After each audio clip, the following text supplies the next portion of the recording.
आचार्य श्री महाप्रज्ञ जी ने जो यह संबोधि ग्रंथ निर्मित किया है, यह ग्रंथ एक संवाद की शैली में है। प्रश्न उत्तर करीब यूं संवाद की शैली का यह ग्रंथ है।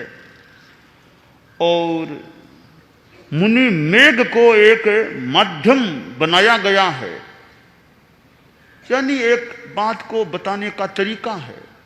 यह नहीं कि सारे प्रश्न मुनि मेघ ने पूछे थे, सारे उत्तर भगवान महावीर ने मुनि मेघ को दिए थे।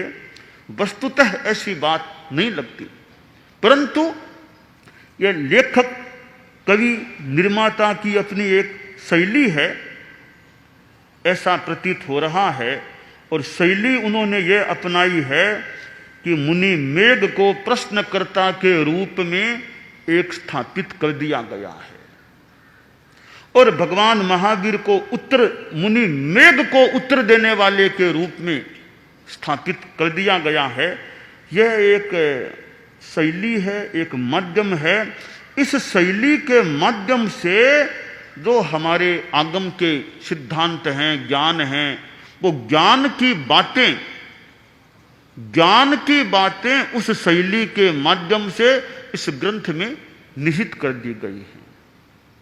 तो हम इस बात को कि यह मुनि मेघ एक पात्र है, और मैं भूल न करूं तो एक उसको काल्पनिक पात्र के रूप में मान करके और भगवान महावीर के द्वारा मुनि मेघ को बताना भी काल्पनिक रूप में हम स्वीकार करें, परंतु इस काल्पनिकता के द्वारा एक वास्तविकता का मानो, एक सिद्धांतों का मानो बोध दिलाने का प्रयास किया गया है।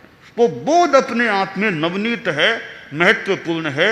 हमें उस नवनीत को लेना, जैसे मक्खन है, हमारे साधु लोग हैं तो मक्खन टोपसी में हो, चाहे पात्री में हो, चाहे हाथ में ही किसी ने बह लिया हो, वो गौण बात है। मूल मक्खन चाहिए। मक्खन पात्री में से भी लेकर खा सकते हैं, टोपसी से भी लेकर खा सकते हैं, और हाथ से भी लेकर खा सकते हैं। तो पात्री, टोपसी, हाथ गौण चीज है। मूल मक्खन मुंह में जाना चाहिए, पेट में जाना चाहिए, वो यहां खास बात है। एक डॉक्टर है, एक रोगी है, तो रोगी को इलाज चाहिए, डॉक्टर चाहिए। अब वो डॉक्टर मुसलमान है कि जैन है कि बौद्ध है, ये सब बातें गौण है। रोगी को तो अच्छा इलाज कर सके वो डॉक्टर चाहिए। तो डॉक्टर दाढ़ी वाला है कि बिना दाढ़ी वाला, ये सब गौण बातें। डॉक्टर बढ़िया चाहिए तो इलाज अच्छा कर सके, रोगी को रोग मुक्त कर सके। तो मूल चीज स्वास्थ्य लाभ होना चाहिए। डॉक्टर भले किसी जाति का हो, किसी परिवेश का हो, इलाज अच्छा कर दे, वो डॉक्टर रोगी को चाहिए। तो हमें तो ज्ञान चाहिए, आदमी को ज्ञान चाहिए। वो ज्ञान मुनि मेघ के माध्यम से मिले कि गौतम के माध्यम से मिले कि और किसी माध्यम से मिले, ये माध्यम गौण चीज है। मूल ज्ञान हमें यथार्थ, अच्छा, कल्याणकारी वो चाहिए।